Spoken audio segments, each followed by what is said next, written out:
Oddity. Oddity begins with a chilling prologue that sets the tone for the movie. In a remote countryside house, Dani Odello Timmis is shown in the midst of renovating her new home. The scene is laden with suspense, heightened by the isolated setting and the growing darkness.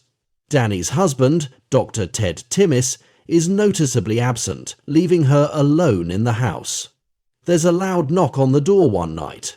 She opens the peephole and a man with a wild glare peers through. He has one glass eye. He tells her, urgently, he saw someone enter the house and she is in terrible danger. Dani is naturally suspicious of this scary-looking man, and she is hesitant to believe him. It could be a trap. She did hear creaking noises upstairs, though. As she senses an intruder, the tension escalates until she is violently murdered. The film then, surprisingly, jumps a year ahead, leaving us in suspense. Dani was killed that night and the event is cloaked in mystery. Dr. Ted Timmis visits Darcy, Dani's twin sister. Darcy is portrayed as a complex character defined by her blindness and her psychic abilities. She owns a curio shop filled with antique and mysterious objects, each with its own backstory. The shop becomes a central location in the film, representing a safe haven for Darcy, but also a place where the boundaries between the physical and spiritual worlds blur. Darcy's psychic abilities are depicted through her visions, which are often fragmented and cryptic. These visions give her glimpses into the past, particularly the night of Dani's murder. Sister Darcy. Ted has come to deliver an object, a glass eye, the same glass eye worn by the man at the peephole. Perhaps Darcy, who can read objects, will be able to see through this eye and figure out what happened to her beloved sister. Ted doesn't seem eager to find out what happened to Dani. He has already started dating someone else, the glamorous Yana. Ted and Yana take a weekend trip down to the now renovated stone house. And what Darcy sees through Orlin's eye is much, much odder than anything she could have expected. Darcy makes a surprise visit, and she comes bearing a family heirloom. A life-size wooden man. Ted and Yana are ill-prepared.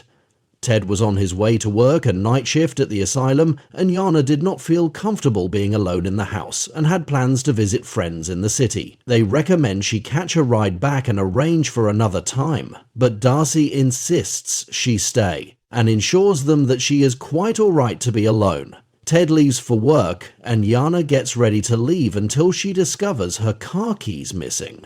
She looks everywhere for them, and while on the second floor, she eyes Darcy resting in the mannequin, now sitting at the front table. She cannot fathom Darcy having moved the mannequin, but it's the only explanation until she witnesses a slight movement from the thing. Upon examining the mannequin, Yana finds several strange objects inside holes in its head, including photographs of Dani and Darcy, locks of hair, a tooth, and a vial of blood. The two soon chat in the dining room, as Darcy gives some context to the night of her twin sister's death. She tells her of the home invader most believe is responsible for her sister's murder. A subterranean plane collapses out of the sky, destroying the mountainous home of Darcy. Darcy starts explaining how certain details do not add up, because someone else must have been present when her sister was murdered. This new information, along with several ghostly images scattered across the house, scares Yana. Yana panics and manages to flee after finding her car keys inside the crate the mannequin was transported in. Ted returns to the house to find Darcy alone upstairs. Darcy reveals to Ted that she knows he was responsible for Dani's murder. She reveals that she killed Olin to avenge Dani, but upon performing a psychometric reading of Olin's glass eye, she discovered he was in fact innocent. Rather, it was Ted who arranged Dani's murder, enlisting the help of Ivan, a brutish orderly at the psychiatric hospital. Why? Olin overheard discussions between Ted and Ivan regarding the plan to kill Dani, and upon his planned release from the hospital, he arrived at the house that evening to warn Dani.